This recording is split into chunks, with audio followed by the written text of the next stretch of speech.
there's a like, you're too old to understand what the young people want. Ooh. You sound like my parents. So here's what I need to understand. And I was young. I was in my 20s, like a while ago. It's like a couple of decades ago. I was in my 20s. And I remember thinking I knew everything. Now sitting in this from this seat, I knew I didn't know anything. The vantage, the beauty of aging, the beauty of wisdom, because that's what that is. Because there are people who are older who don't have any wisdom. So that doesn't mean anything. But the beauty of sitting in a seat where you get to analyze yourself, where you get to see things through a different lens, where you get to understand, not just at a surface level, but at a tertiary level, how power happens, how things get done. When you've had enough experience getting things done or having things blocked from you getting it done and realizing the mistakes that you made, you can sit here and have kind of a different view. Yeah. And instead of saying that a person is out of touch because they're older, I grew up believing, and rightfully so, that my grandmother was wise because she had spent years on this earth. Lived experience. That no longer is respected. So I'm going to just throw it back. Are you under the impression that somebody that has lived 50, 60 years has seen some things that maybe they know a little bit more than you do? Or do you just believe that they don't understand because they're older? Right. And I think that that's the other. There's a clash of ageism going on. At the same time, it's interesting that you expect a 70-plus-year-old person to deliver a revolution. Yeah. It makes zero sense. Mm-hmm. But I'm going to let you have that. Mm-hmm. Ride that all the way to wherever you want to go. But what you're not going to do is disparage people who see something because they've lived something and because they might know something. Because that's the other thing. Like, I'm not talking out of my dingleberries on these airways. Very rarely will I just, come out of left field. Maybe I have relationships you don't know about that I don't always talk about. Maybe I've had deeper conversations with some of these people behind the scenes. Yeah. And I've talked about the dog whistle on this show a lot. If you really want to get things done, you need folks moving in shadows that you won't have access to. A lot of people have opinions about things they know nothing about. That is a very dangerous space. And now because of social media, you get to spew those opinions everywhere. But if it's not rooted in what you know, right, I would invite you to shut up. I'm just going to invite you to do that because we don't need any more people out there talking about like the president talking about coronavirus and take the flu shot. And it's going to go away. Right. We don't need any more of that. Yeah. We need people who actually know things. And the sad thing about the president is he has access. And the sad thing about a lot of people who have opinions is you have access to get facts.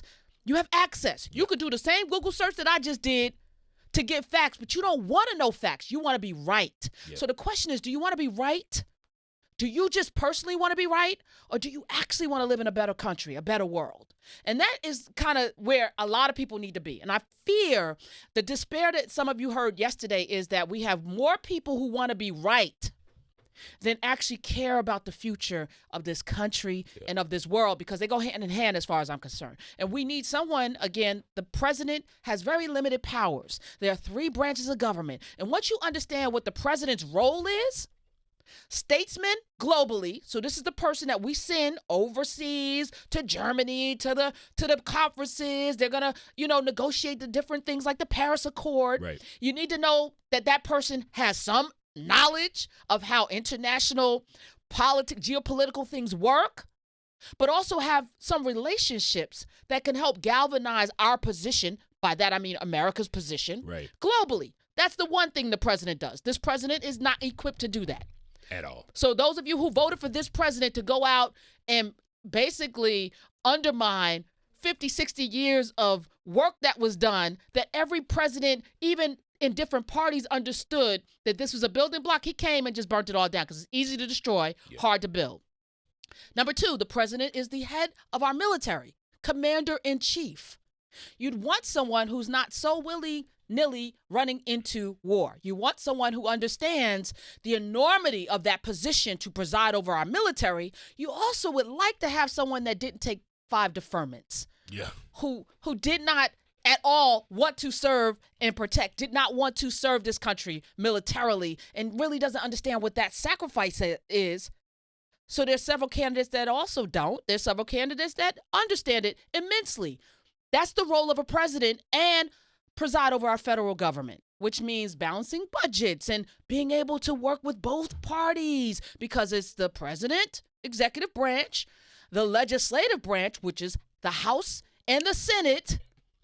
And you need someone that understands how do we get these two pieces together, because the reality is we are the United States and we all have to listen. If we ask any American, what do you want? I think more of us have so much more. If you do a Venn diagram, that's what it's called. Venn. Venn diagram. Yeah. Where in the middle, we would all probably have so many more things in common. In terms of what we like to see. So this nasty vitriolic rap battle thing that's going on right now, that's not who we are. This ain't the Super Bowl, y'all. We all lose. Yeah. In this equation, we don't get this right, we all freaking lose. We right now may have a pandemic, and y'all elected somebody who can't handle a pandemic. Right. Point blank, period. Yeah. Like this is the type of thing, the type of natural disaster or natural occurrence that all of us have been afraid of happening under this man's watch. I was afraid of war too. So let me just put that out there. 100%. But again, this is not a partisan. This is not a partisan discussion that we're having. At this point, we're just talking about actual capability. We're talking about capacity to lead. We're talking about capacity to make good decisions, strategy. Human empathy, because you can't be all of those things that you just named off. A statesman, you can't be the commander in chief of the military. You can't even be a head of the executive branch without having some capacity for humanity and empathy, because you send people out to war with no real understanding what that human cost is. That's where we are right now. Well, this is a man who sends his children overseas to kill elephants and giraffes. Yeah. Come on now. So I'm just going to say that. 866-801-8255. So I'm going to have an adult conversation today about where we are and where we want to go. And let's just be clear. Any Democrat right now, all of the candidates that are remaining, all have the ability to be able to lead this country in the ways in which I talked about. Now, the divisive part, that's got to be handled.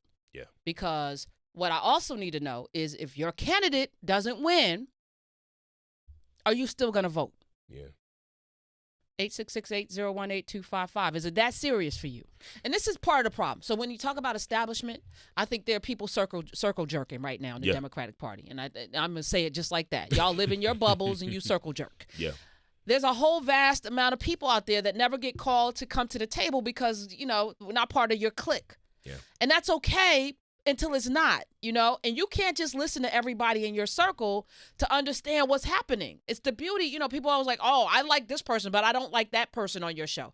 I'm inviting different voices in to have a conversation. I don't want to talk into my own, and we don't always agree on everything, you and I. Loree and I don't always agree on things. At the end of the day, Lamont and I definitely don't agree on a lot of things, and it's important that you have people that both challenge you but also expand the conversation. To have a Dr. Greg Carr, who I'd love to have in every freaking week, he makes me think more deeply.